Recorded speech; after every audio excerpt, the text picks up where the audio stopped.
We have Dean just about ready, getting his coffee ready. And we're going to have a very active and lively panel talking about copper broadband. Is it dead in the age of fiber?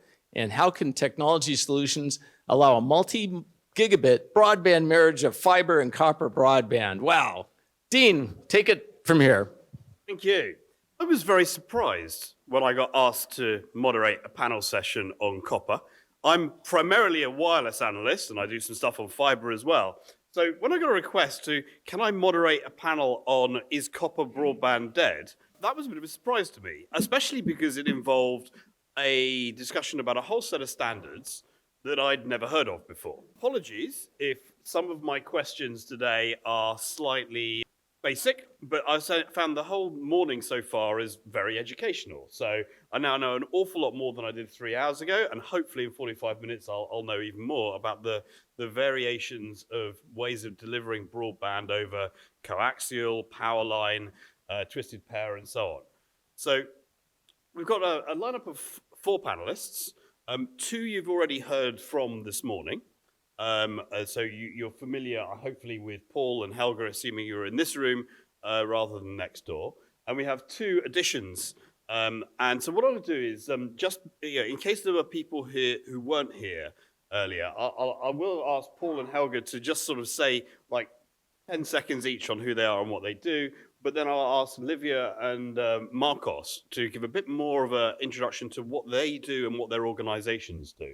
So I'll start from this end. So Paul, if you could just give a very, very quick hello. Hello. Remind people who you are and seconds. What you do. So I have a whole long background in DSL. I'm currently in the fiber product management team and looking at fiber solutions and fiber extensions, such as MoCA and G-Fast.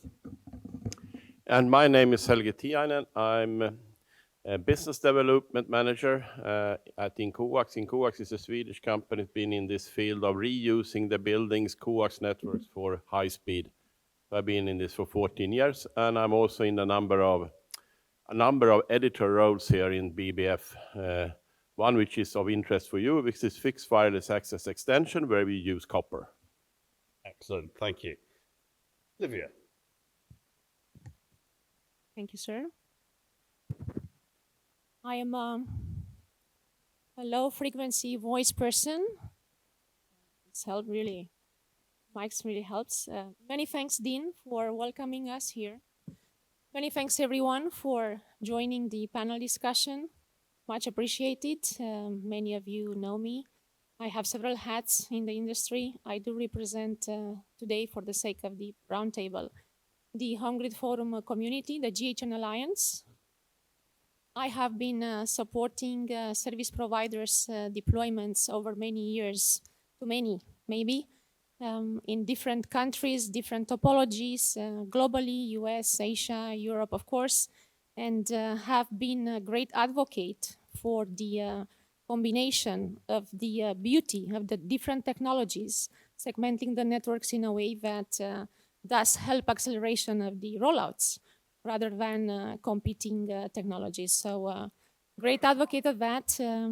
Also collaborating and participating greatly in the Purple Foundation, as you know, and using the beauty of these different frameworks for addressing today the deployments. Thanks. A quick follow-up on that, Livia. What is it precisely that Home Grid does? Because that was the first mention of the term we've had this morning so far. Great question, Dean.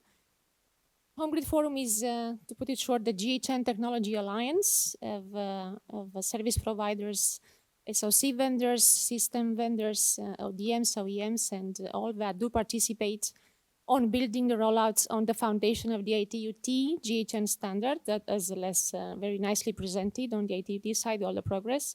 So we build on that foundation as a standard, has been certified for the first time in 2008. And the beauty of this GHN technology to start with is that, as the ITU-T mentioned here, started as a home networking technology. As many of these standards, they do get a name, they do get a label that is addressing an initial use case. And then that gets extended.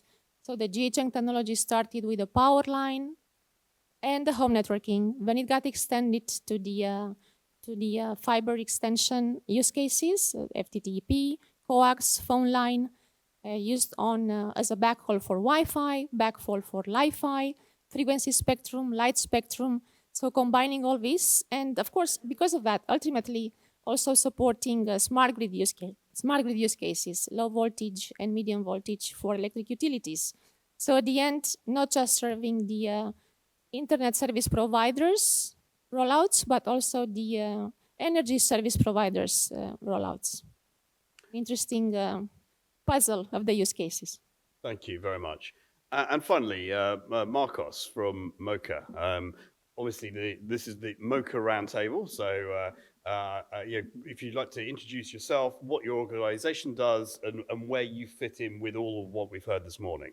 Yeah, sure. Thank you for introducing topic, and thank you for BBF for organizing this session, okay, this event, which, in my opinion, well, we've seen very interesting contributions from several partners on different topics. Yes, as you'd say, I'm Marcos Martinez, president of MoCA.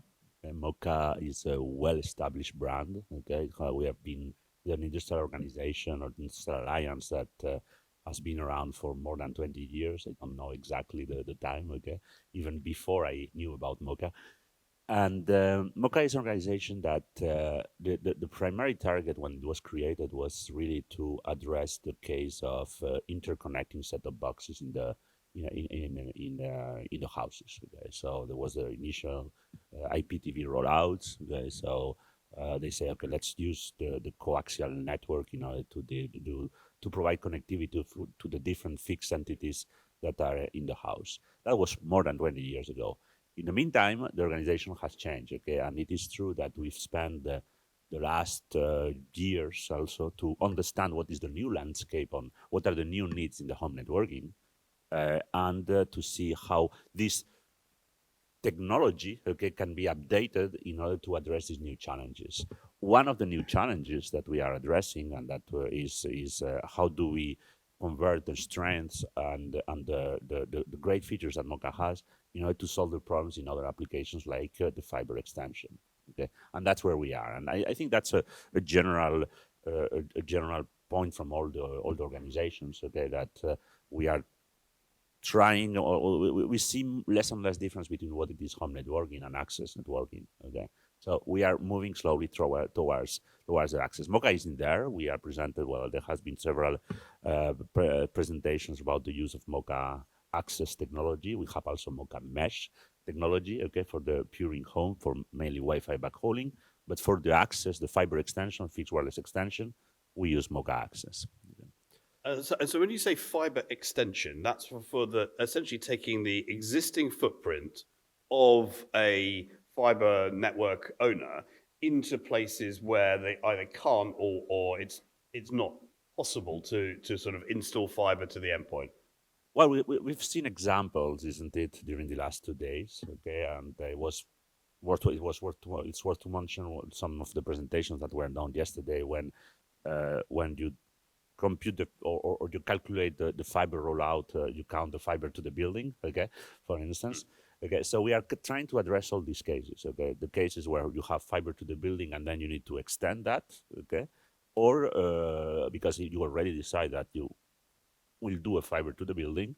We also try to address the cases where service providers, for instance, says, okay, will roll out the fiber to the home deployment, but in some specific cases, it's much more interesting economically to complement the fiber with some meters of coaxial, okay? But we are also trying to address some other use cases like the one Helge presented, where we say, okay, we have some specific case, niche applications, niche deployments like rural areas, okay, where it makes a lot of sense to use a mix of technology. At the end, we have technologies are tools that you have to combine in order to provide a solution or a service to the user. Okay, so we are not really trying to oblige the service provider to say this is the deployment model that we propose, but rather to say, okay, what are your deployment models, and we will adapt to them. Thank you. I think we yesterday touched down on fiber to the room as fiber to the rich. And I know when we worked with this fiber FTTEP, fiber to the extension point, it was announced unofficially that this is fiber to the economical point. Right. So in all cases, we're talking about the installed copper. I mean, is anyone deploying new copper? Or is this all just talking about the install base? Any of you, go for it. I can start with that. I mean, not really, but the copper is there and it will not go away. Okay. We heard also yesterday that there are some service providers that are announcing that they are closing the copper central office. It's true. Okay. We know, but the copper that is in the buildings is there. It will be there for many years, and any new building has copper. Okay. So at the end, what we and again, I'll come back to this concept because it's very important. Okay, we are not in a situation where we say, okay, you have to install this this cable here or there or whatever just for us. We will adapt to whatever it is there. But normally there is coax. Okay, there is especially in some regions. So you know, Paul, you were highlighting the sort of battle between the standards here. Yeah, and there's the different approaches here. And obviously we've also got Powerline, which wasn't on the chart you showed there as well. Is this essentially dictated by any given building will only have a certain option or maybe two options? You know, so in fact, it's all going to be case by case. I mean, do you go into a building and say, well, you could have option 1, 2, or 3? Yeah, and Dean, you also mentioned here Powerline technology, and that exists indeed, but it's mainly used for in-building communication, not really as an access, or at least not as a high-speed access. It's not suited for it. And well, to answer your question, whether there are options in place, I think that much depends on the building, on the region, on the country. In many cases, buildings have both coax infrastructure and twisted pair infrastructure. But what we see happening, that is the traditional telco operators, they are more familiar with the twisted pair, and they also have easy access to the twisted pair. They are more used to use the technology, and typically they have a preference if they do fiber to the building, to then, and if it's not possible to fiberize a building, to make use of the twisted pair. While cable operators, okay, it's just the opposite. They are familiar with the coax. They have typically easy access to the coax. And they have a preference in that direction. But we do see exceptions. We have telco customers who are making use of coax in buildings if it's easily accessible, for the simple reason that coax has better characteristics in terms of attenuation and insertion loss. And yeah. Okay. Helga, then go along the line on this one. Maybe I've been appointed some evenings as a coax guy. And I mean, I love that medium because it's something which were in the early days transporting the high-speed internet, I mean, for 20, 30 years. And now we have a project here in BBF where we are trying to educate that the mobile industry should use the coax. That's the multi-tenant fixed wireless access part, especially when you're using millimeter waves, you can't reach the apartments. And there is a coax, so why not reusing? I mean, the strength of an existing infrastructure in a building, I mean, that will be there. I mean, coax will not die. It has the same life length as fiber. So it will be there. So we have to be in this type of forums, trying to see how can we reuse this in a very efficient way. So I wouldn't say that coax is dead. It's only that we are not innovating enough with new things that we could use. And that fixed wireless access extension, that's one step in that direction. Livia, what's your take on this? How much choice does, whether it's a building owner or a service provider, have when it comes to this sort of last meter distribution aspect? Yeah, I mean, if you look at a building owner, he's okay. Maybe was it 3 or 2? I'd pass that along to Livia, actually. Oh, thank you. Oh, wonderful. You got two mic. The transmission diversity there in action, yeah. Yeah. Exactly. Well done, sir. Thank you. Bring some disruptive beauty. Exactly. It's 8th of March. Yes, gentlemen. So that's a nice price to pay also and to be praised. In the Home Grid Forum case, of course, service providers with the GHN technology have two microphones, the phone line and the coax, because they can use each of these mediums, and it really depends on the service provider choice, and also depends on the service provider's desired wish of partners.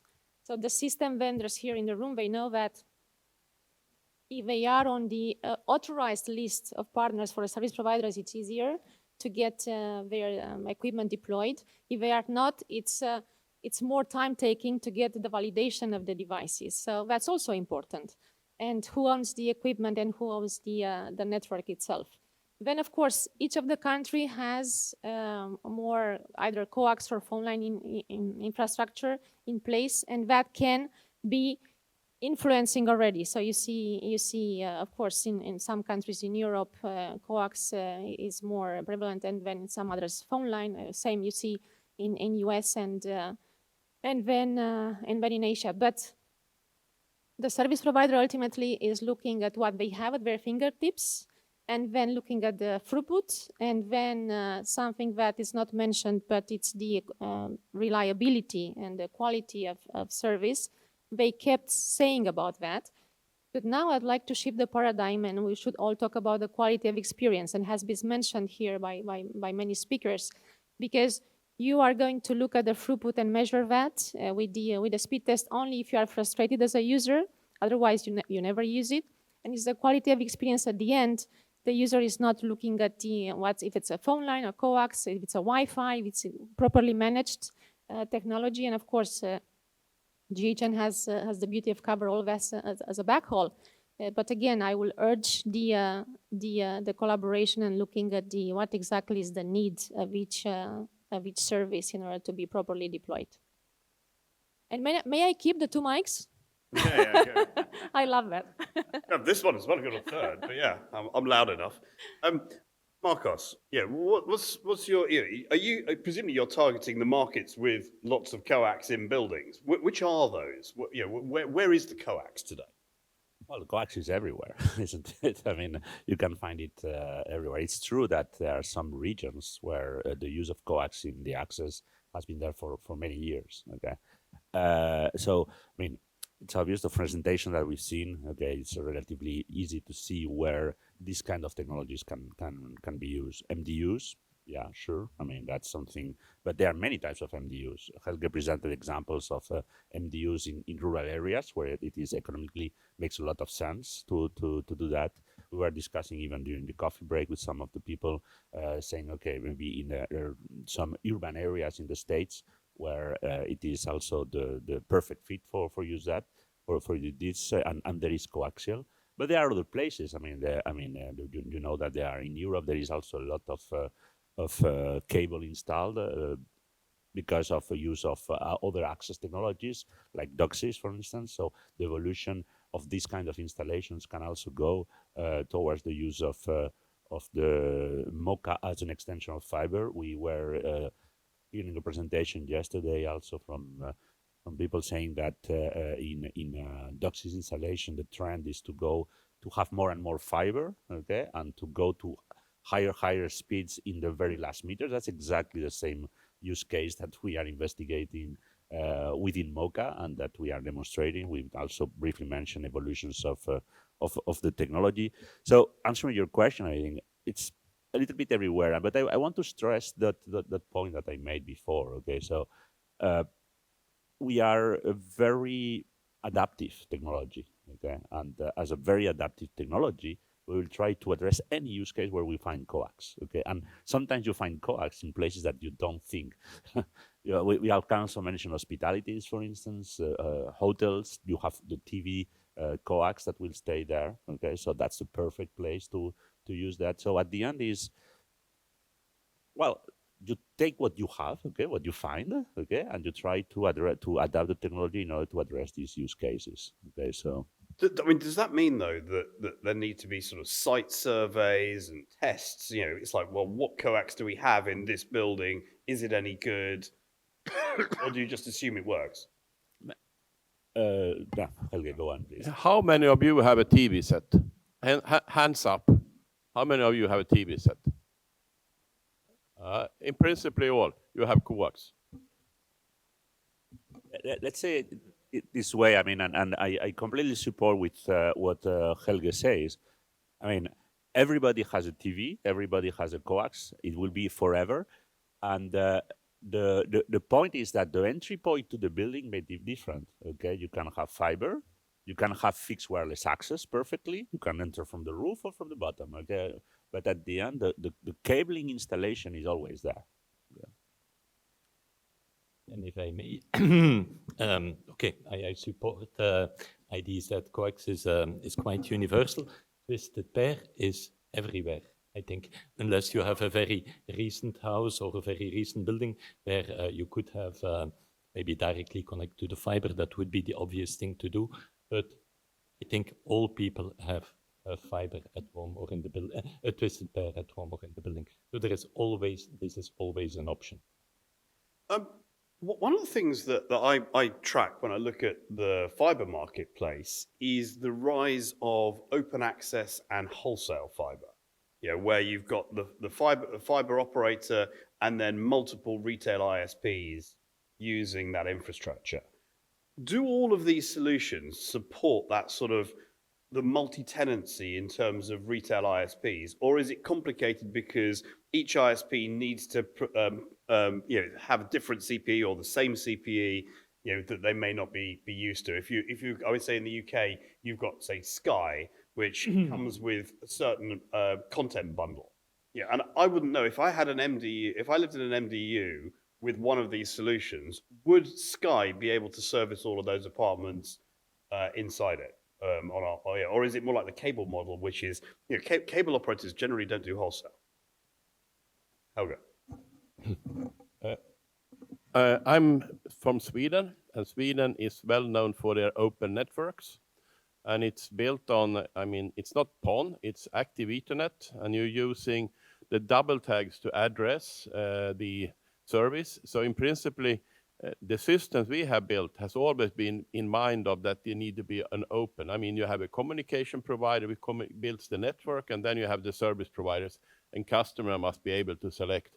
So, it's not so much depending on the media, it is depending on how you set up your business model and who is going to invest the equipment and how do you share the revenue from the service provider with you as a communication provider. Typically today in Sweden is that communication provider takes 50% of the cake and the service provider takes the other 50%.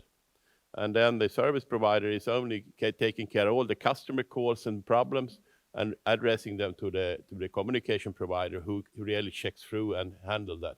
So open networks, yes, but usually the big problem is what is the business model? Thank you. Livia. I agree with Helge, and we see the same thing on the Hungry Forum side. Actually, you listened to a Positron presentation earlier. We have a great white paper use cases on service providers, network operators, and how the business model is being selected and how that is impacting the rollout. So I agree with Helge on that one as well.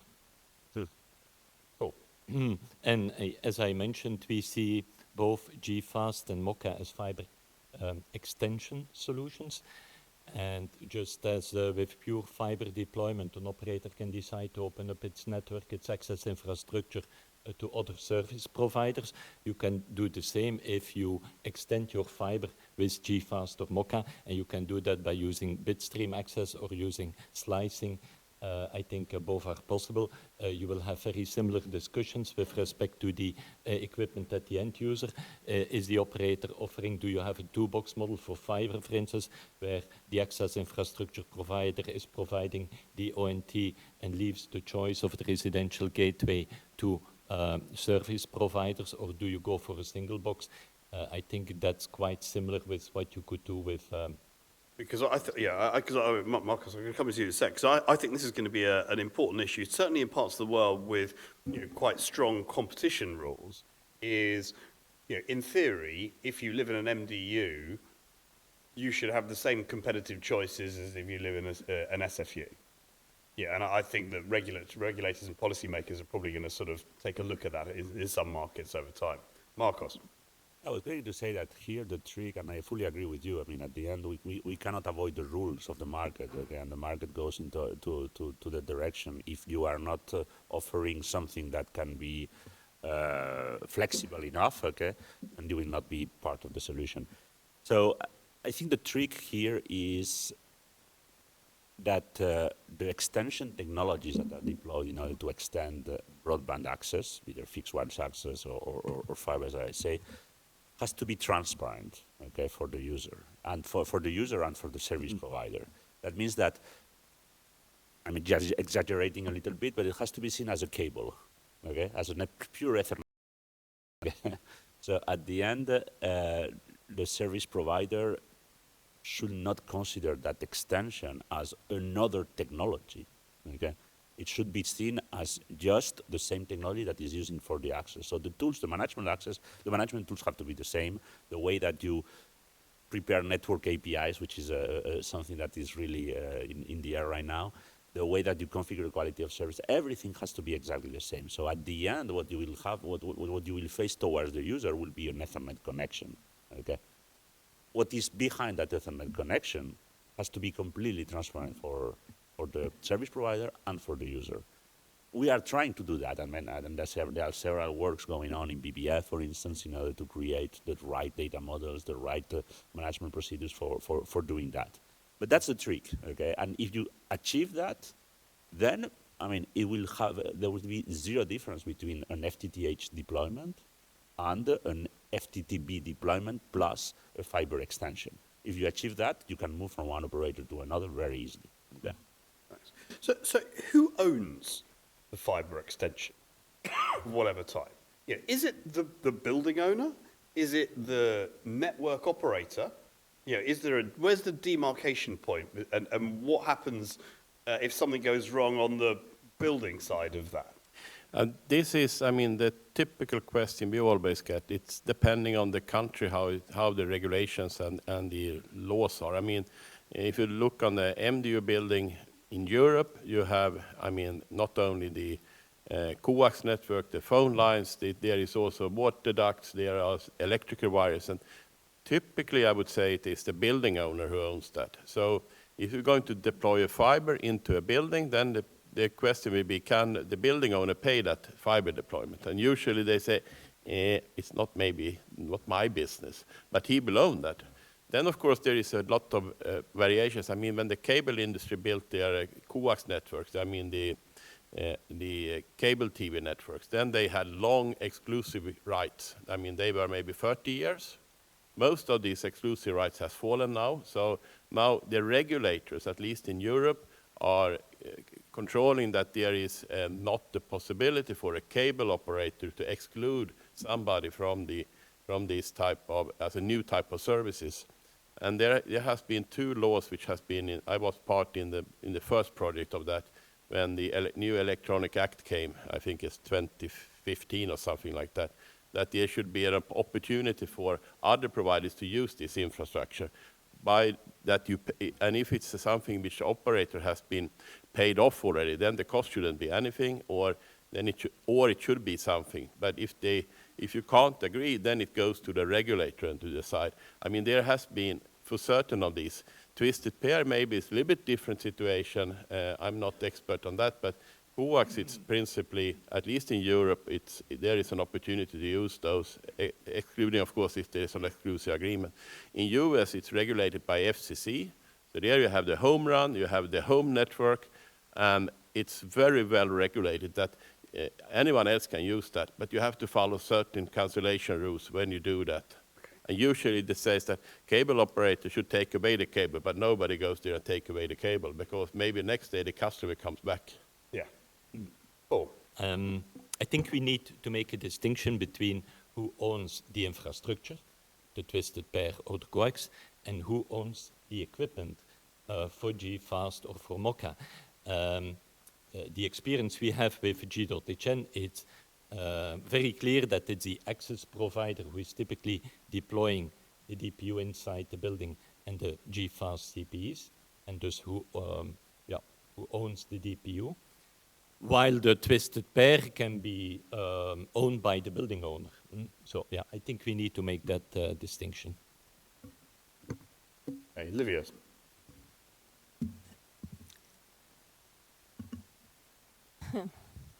Speaking of a disruptive panel, I was somehow disappointed to hear you, Paul, talking about GFast, and very happy seeing the partnership within coax and moving towards MoCA. And I think this is a great way forward to reusing the coax infrastructure, and then, of course, when the case is for the phone line, the Home Forum, of course, advocates for the GHN event. But coming back to the question,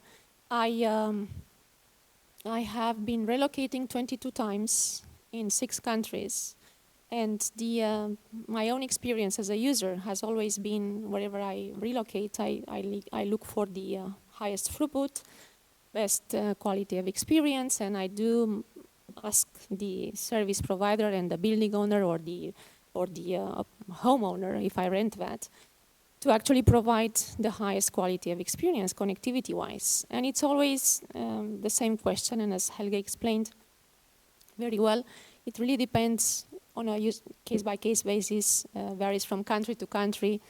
Who owns the building, who owns the infrastructure, as Paul mentioned, who owns the equipment, and it's always, to put it short, a mess.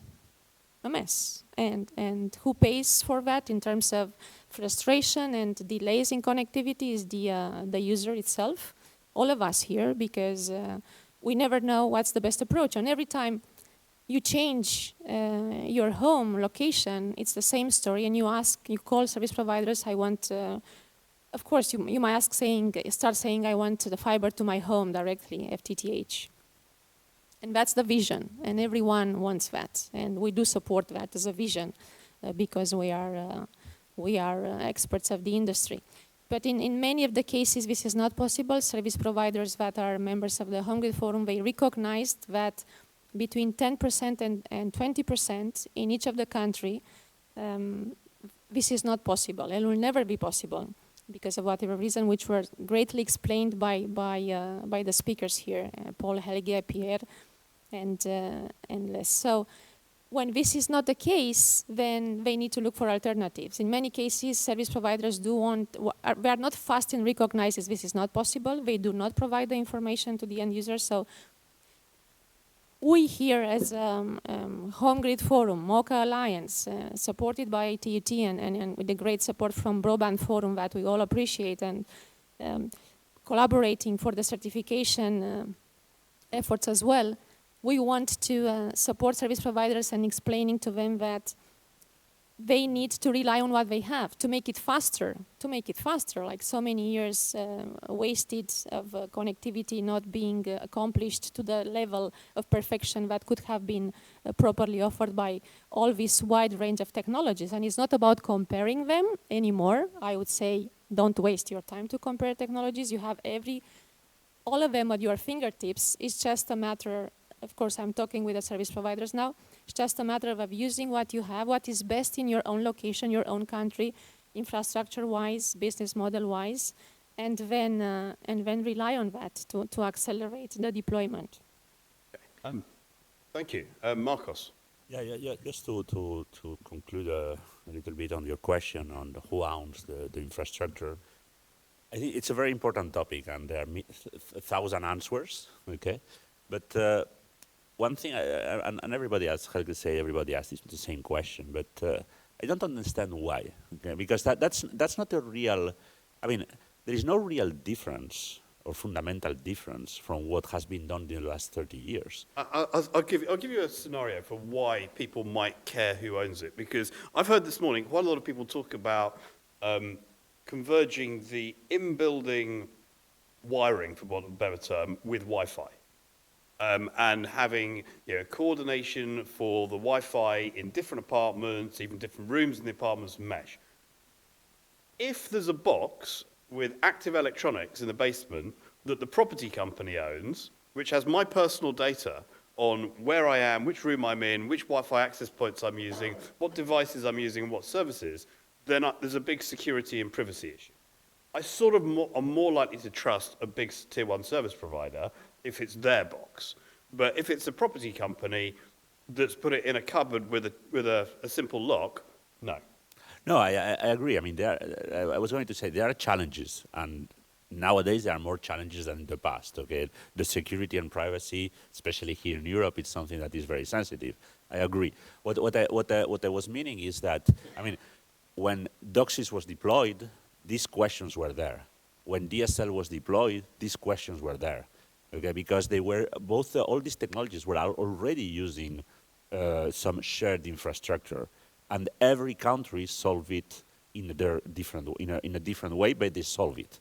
So if you are going into the direction of fiber extension or broadband extension, you will have also to solve these questions, indeed, but just in the same way that you did it in the past. Now, these questions are maybe a little bit more challenging because they are new elements, yes, but that's exactly the same problems that you will face if you deploy FTTH, okay? Because if you want to do coordination, instead of doing it in the edge, you will do it in the cloud, okay? So instead of being the service provider, it can be just a service that is sold by a startup, for instance, as it happens many times. So the fundamental ownership has not changed. We have to solve that. Now there are more challenges, yes, but we will have to solve them. Okay, I think there's a discussion we can take. There's a question from the floor there. I'll ask a name and... Is this on? Yeah, it is. Kevin Knoll with Cable Labs. I'm going to maybe put a slight twist on your question, Dean, and ask it this way. Does it really matter who owns that infrastructure? Because in the end, who is the customer going to call when there's a problem? Yeah, but there's a question of who's the customer going to call and who's the lawyer going to call. The lawyers don't get involved until after. I understand, right? I understand what you're saying from a privacy perspective. And compliance. In the end, who does the customer call? They don't call the lawyer first. Who do they call first? Well, it depends if the building owner provides the broadband or not. They provide they call the service provider. So if the building owner is the service provider, that's who they're going to call. So that's I meant it as a question, maybe for the panel to answer, but now I'm giving my opinion on it. Right? Well, at the end, it will depend a lot on the country. I mean, I give you an example. Okay, and this is not just for fiber extension; it's also for fiber. I mean, in Spain, where I come, the demarcation point is in the basement, but there is fiber within the building. So if the fiber within the building is broken, who has to repair it? Legally, if you look to the law, the owner of the building has to do it. In reality, the customer will not expect the owner of the building to do it. The service provider will do it. Okay, so there is a gray area there, and every country has solved that gray area in a different way. So in the case of fiber extension, the same thing will happen. The only difference is that indeed there will be an active equipment, but it's an equipment. It will be owned by someone, this equipment. Okay, so. Thank you. Paul, did you have something to say, or was that? Or shall I'm going to take another question, and we haven't got too much time, so I'll take one or two questions and then get everyone to come back on them. Thank you. Helge asked the question, who owns a television set? I own a television set, but I don't use it as a television set. I use it as a monitor. I have an Ethernet connection to it, not a coax connection. I wonder how many people use just Ethernet connection to their TV sets these days, which leads me to the question I'm interested in is copper broadband dead in the age of fiber, but rather, is it dying in the age of fiber? I wonder, with new MDUs, whether the building is being, if they're building with coax or if they're building with fiber these days in new buildings. And I would imagine that all the service providers, including coax service providers, the cable operators would probably prefer to have fiber all the way. Yeah, I can. Yes, If very brief answers, because we've got about 30 seconds and three questions. infrastructure lasts for a very long time, so I don't see anything happening soon. I can I can answer on that. It's depending on the country. If you take, for example, Sweden, all new builds, they are without coax. It's only Ethernet cables. There is not even fiber because sometimes it's seen that it's better to have the fiber termination in the basement because it's an Ethernet-based business. But it comes more and more fiber. Then we look in I know in Germany, Germany it doesn't change so fast. So here you have a new build, you have Ethernet cable, but you have coax also. And in US, they have forgot the Ethernet. They build coax because they think that's the way in new builds. So it's very much depending on how and where that is built. And I know we have done a lot of installations on vessels and ferries. They changed because you cannot change the cable infrastructure in the ferry because it's a security reason. So there is always coax, even if it's not used. Thank you. Livia, did you want to add something to that, or shall I take next? Just briefly, that this gets to the point of the, in US you have 30% MDUs, and then that's even more in Asia and Europe, and all this needs to be served and so on. And then you need to look at the greenfield and brownfield. So the truth is that operators do easily overlook the brownfield MDUs. And again, in the Home Grid Forum community, you'll see plenty of examples of that and use cases detailed that show you how this should be treated. But the brownfield, again, it's something that it's not easily served by the service providers, and they have to look at the cost of the operation. And at the end, this is what we're going to do. What is faster and cheaper to be deployed in order to provide the connectivity? Thanks. Thank you. I'm just going to take the next question, and then we can probably then go along the panel. In fact, is it two questions? I'm going to take both questions, and then I'm going to get final remarks from each panelist. Otherwise, I'm going to have people kicking us all off stage. So, yes, go ahead. Pierre Trudeau with Positron. So, also, fiber extension is fantastic. Fiber extension doesn't mean GWHN or MoCA or GFast. It's fiber extension over something that looks like Ethernet inside the building. And it can be wired. It could be Cat6 wiring if it's available, for instance. But going back to as to who owns the network, is if you're a building owner, even if you're these large investment funds that have thousands of buildings, you're responsible to make sure that there's adequate plumbing and electricity. You're not the plumber nor the electrician. If there's an issue, you call the plumber. It's the same thing with service providers. But for service providers to be able to provide that connectivity inside the building, you have to decide who onboards the customer. There have been some attempts to turn MDUs like hotels, where here in a hotel, when you sign up, you say, my room number is this, my last name is this, you connect. But it stays here inside the hotel. If you get to a question, please. Yeah, so in that MDU model, can we have the MDU operate as if it was a hotel, so like a traditional hotspot, or does the relationship with the end user belong to the service provider? So yeah, that comes down to is the property the broadband the service provider, or does the tenant get a choice of normal service provider brands? I'll come back. Hold your thoughts on that. I'll take one last question, and then I'm going to get a quick comment from all the panelists before we wrap up. Yeah, this is Joe from Sparnex.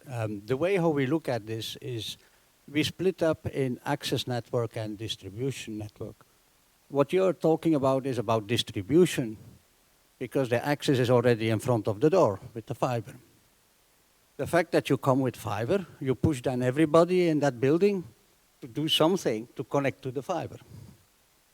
So this way you are affected, but because in most of the regulators are asking to free the box, to make the box that is inside the home as something that can be a choice of the people who owns the home and who lives in the home. So if you now come and you push the people to do something, if you split it in private ownership and an access network, then probably a solution might be much faster for you to answer the question. I don't know what your opinion is. Yep, thank you. Right, I'm going to go along the panel, this time from Marcos down towards Paul, and please keep the responses, final responses, to like ideally about 20 seconds before I get kicked off. Yeah, very fast. And your first answering Pierre and Joe. Okay, so I think that I mean, at the end, as I say before, I mean, what we need to do is to create technologies that mimic Ethernet cables, and I fully agree with Pierre. Okay, we don't want to make the user nor the service provider to do something different. They will, and also the second point is that we need to do technologies that are also flexible enough to adapt to any specific regulation or a specificity of a particular deployment or a particular country. If you do that, there will be challenges. Lawyers will be in the middle, okay, from service providers, but they are solvable, okay? That's the idea. And that's where we are working in MoCA, okay, in order to address all the possible use cases, starting from really from the high level, and try to see what are the features that we need to incorporate in our technologies to allow all these things, okay? 20 seconds. Thank you. Fair. Generous. Very quickly, the same way you look at the OMCI provisioning, same way you need that for the marriage with the PON and the fiber extension on coax. For the Wi-Fi management as well in the building, all these different features have been overlooked in the past too. I've seen service providers also trying to choose whether it's only, same for the MDU provisioning, whether it's just wired or just Wi-Fi. They spend lots of years on Wi-Fi only until they realize they need a backbone technology for that, a wired, to support the quality of experience. So at the end, the provisioning and the way the features are embedded, it comes into force. I'll leave it here. And those cases, I mean, during the 14 years, we've seen that the MDU owners are becoming an operator. Those cases are usually very short because they don't understand that this is a 24-hour business. So these dies rapidly. Yeah. And okay, I think I share that view from a technology point of view. Both are possible, both models are possible. By the way, we don't promote the market to install copper or fiber in new buildings. What we are trying to do here is solve an existing problem of an unserved part of the market, and there you can reuse existing infrastructure. But I do believe that in most cases it will be the access provider who deploys the equipment, who delivers the service, guarantees the service, and that you can call the access provider in case there is a trouble with your connection. Thank you very much, and thank you all to the panel. To all of the panel, please show your appreciation and give a round of applause. Thank you. There, just for a second, please, if you can turn the microphone on. Thanks. You are my model for setting up the camera here. All right. A great one. And that was a model panel, I might say, too. It was very instructive. In fact, this whole morning was one of the things that I got out of it. And it's something, you hear a message over and over and over again, and it still doesn't hit you, but it finally did. And this is the whole idea of digital divide in brownfields, right in the middle of the city where there's tons of fiber potentially, and yet you have these buildings that are unserved. Sometimes called digital deserts. I live in one because I live in like an alleyway, off an alleyway, and no one puts fiber there. Are you actually in the alleyway, or? Yeah. Okay, you have a tent. Yeah. Okay. But it's there are these little pockets that are very difficult. In London, you have these little streets with old cobblestones, and no one wants to dig them up, and the council doesn't want to have aerial fiber. There's all sorts of challenges. One other thing that panel brought home to me is we talk about shared infrastructure a lot. This is another class of shared infrastructure, and I don't think that policymakers are paying attention to this, just as they don't to a bunch of the other stuff around things like neutral host wireless. One of the reasons I asked about the security model is the UK has the 4 mobile operators have a group that's defined shared in-building infrastructure rules and policies, and 2/3 of the specification is the security model. Interesting. Wow, that's food for thought for the next panel that we have on this topic sometime. But now we're going to shift. We're going to shift to the cloud part of the day. And again, a big hand for everyone. Oh, everyone. Yep.